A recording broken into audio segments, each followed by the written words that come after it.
Huge improvements with National Treasure, The Edge of History. But is it enough?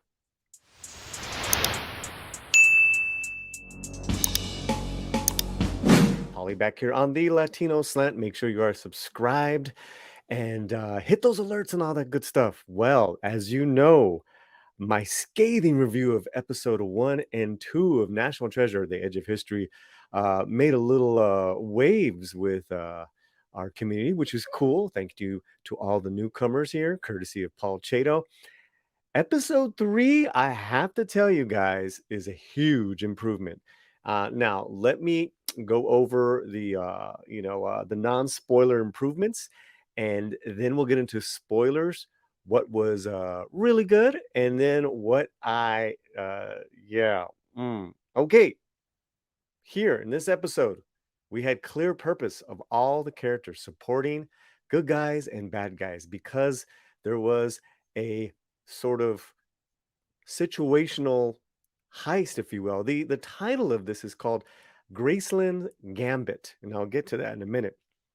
Now, because of the situation that they had all found themselves in, the episode kind of shed its skin of any political agenda, social commentary that was so annoying and bogged down any sort of really identity of the show in the first 2 episodes. And here you had it. And like I said in the end of episode 2, I found a center with the female lead and the male lead of Liam. I was like, there's something there. Well, that really comes, it kind of starts budding in a sense of their chemistry and their potential romance. Um, so yeah, because of that, it reminds me now of National Treasure. That's what it was. That's what it is. And I was like, right on to where it was actually watchable. Now, let's get into some spoiler specifics and kind of my likes and dislikes. It's called Graceland's Gambit because they have to go to Graceland, Jesse and crew. They got to go to Elvis Presley's Graceland to unlock a clue because Elvis Presley and his ancestors are connected to the Mesoamerican ancestors. And I know it sounds nuts, but I loved it. I loved it. And there was like really cool praise for Elvis and his music. I was really impressed with that connection. And I have to say, this writer, I believe his name is Jorge Llanos, really, really did some great work here. So that to me, with that situation and them going to Graceland, they all kind of portrayed characters. A couple of them took on outfits. You had the hacker, you had this, you had that. It was great. It was great, and they're all. And finally, they were very likable in this, which I didn't find in those first 2 episodes. Also, too, there's a romance brewing. There's a connection growing and chemistry with Jess and Liam, which I thought was it's laying the groundwork. You can see they have purpose together, and I was like, this is great. This is great. And again, I cannot understate how likable our lead actress, Lisette Olivera, is. She really is making this a watchable show, especially now in episode 3. Other things that I loved, Catherine Zeta-Jones. Her character is not so one-dimensional, and it really showed in here. She's after the same treasure, but they're kind of 2 clues behind, and yet towards the end of the episode, they catch up with clues. So all the dirty work, all the hard work that Lisette and crew did at Graceland, um, Catherine Zeta-Jones's character Billy gets that intel at the end of this episode, and you're just like, it's on. So yeah, I, you know, this goes to show you that I can be very critical and enjoy something at the same time if I'm being entertained. I know that sounds kind of crazy, but hear me out. I just told you everything that I liked about it, which made it an entertaining, watchable episode. Like I said, it was almost as if I was watching an episode, one of the movies of National Treasure, of course, without Nick Cage, but it had a lot of character. These guys, these guys were well written, and each character was a little different. There was no, like I said, political or social, you know, grand gestures, and I really appreciate that because I was ready to really write this off. Now, um, there's good emotional connections with Jess and her parents because she's unveiling the truths about these parents that they aren't the bad guys, especially the father, as their history would claim to be.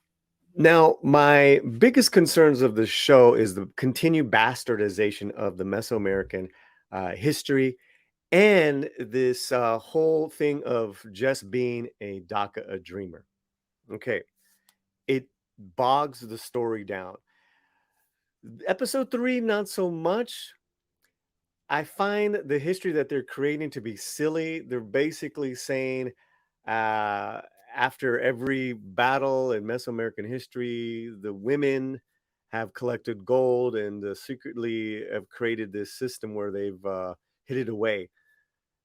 Uh, Absolutely made up. Yeah. And also, too, that the historical character, La Malinche, was not a traitor, but an actual, so to speak, worker with other women hiding the gold. And this is actually, it's completely false. The story of La Malinche by itself is provocative and very complex, and there's no complexities here.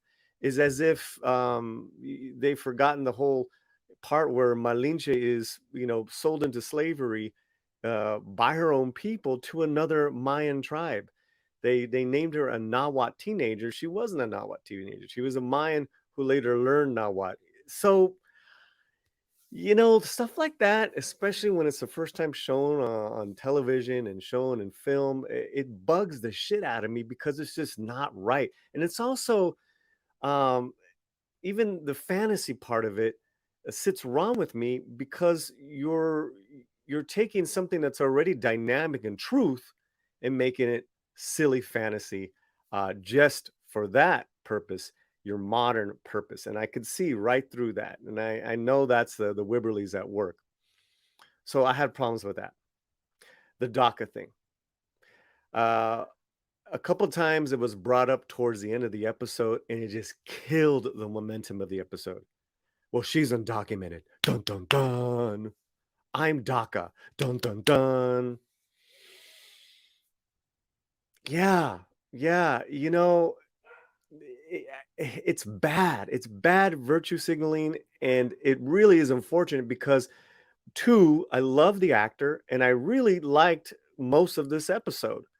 So those are my spoiler dislikes with the show. So with the DACA status, I just feel on an entertainment level, it stops the action and the overall story to remind us and to ultimately teach us a lesson and show the human side of about being called an illegal, being called this and that.